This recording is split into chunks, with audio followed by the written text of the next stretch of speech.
জীবন থেকে বলছি, হয়তো আমার, না হয় আপনার। উপভোগ করুন আপনার প্রতিটি মুহূর্তকে। যে মুহূর্তটি আপনার হাতের নাগালের বাহিরে চলে যায়, সেই মুহূর্তটি আপনি চাইলেও আর ফিরে পাবেন না। সেজন্য আপনার উচিত প্রতিটি মুহূর্তকে উপভোগ করা, কাজে লাগানো।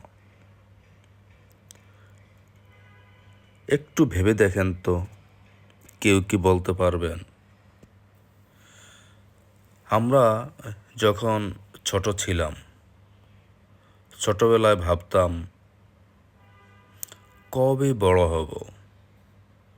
বড় হলে হয়তো জীবনটা অনেক সুন্দর হবে, নিজের মতো করে সব কিছু করতে পারবো, যখন যা ইচ্ছে তাই করতে পারবো, মন যেদিকে ছুটবে সেদিকেই যেতে পারবো।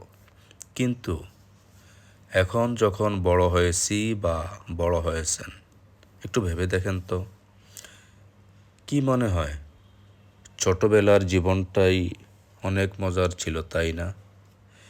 আসলে এটাই সত্য।